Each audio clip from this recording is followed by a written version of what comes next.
Well, you used to hang out with Rick James a lot. Mm. Yeah. And I've never heard of this story before until we talked about it for the interview. But you used to play pool with Rick James. Yeah, I used to play pool. I used to play competitive pool. And when I was in China, I really upped my game. I was doing something called snooker. And if you get to the point where you're competing in snooker, it's kind of like you playing basketball with a hoop that's much smaller. You have to be that accurate. And snooker is like chess to checkers.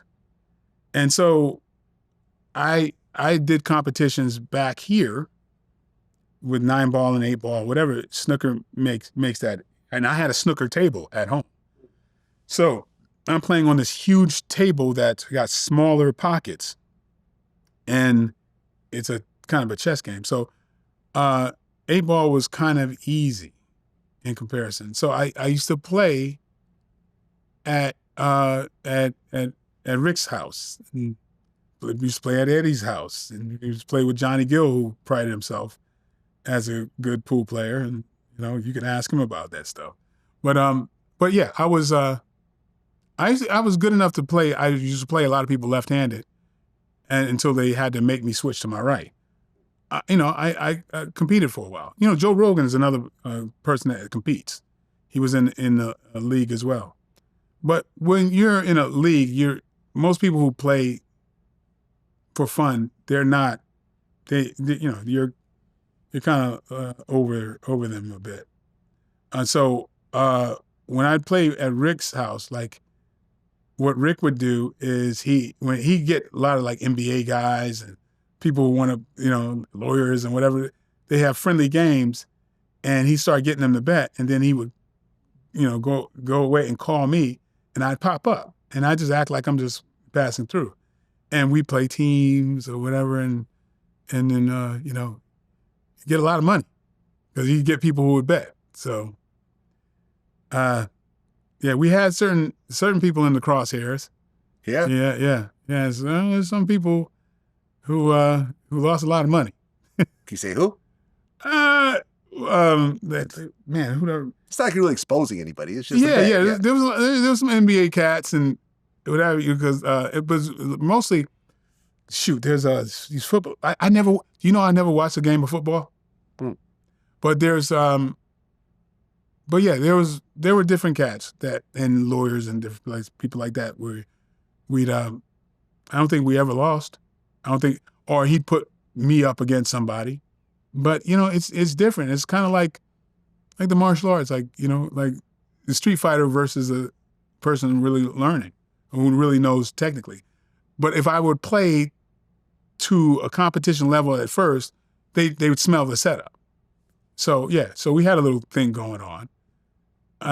So yeah, there's folks out there that know me from Hollywood Athletic Club.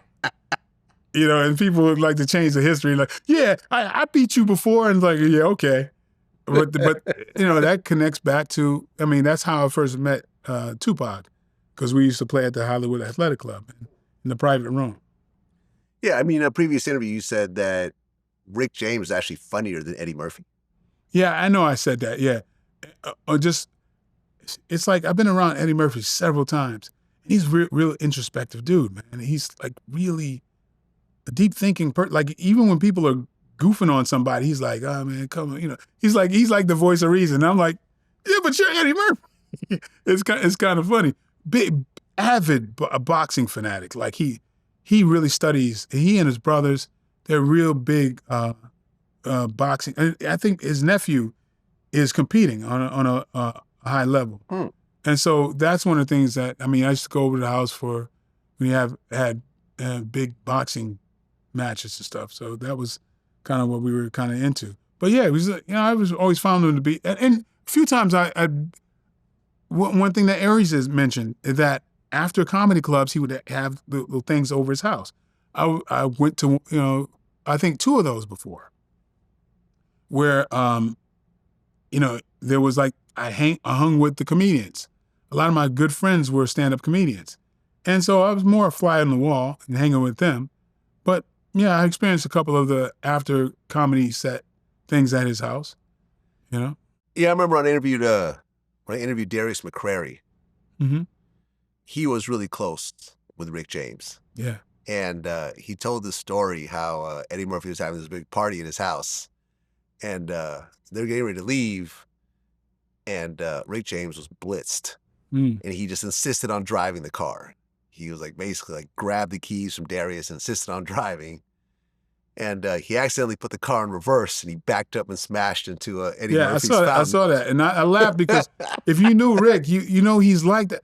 But the thing that Rick, that is, he couldn't be faded on is if he's tearing you down, like playing the dozens or whatever, Rick was no joke with that. I don't give a damn how well dressed you are. That dude could pick apart something on you. And it's not, and I'm telling you, it's not because, oh, he's Rick James making the joke. It's genuinely funny. It's genuinely, he's playing a character, like he's a character who, when he talks shit about you, it's fucking hilarious. You know, and that's the thing that's like, so he would just be on, you know, and you just go, oh man, I don't want to fuck with him. You know, he just had that talent of talking shit.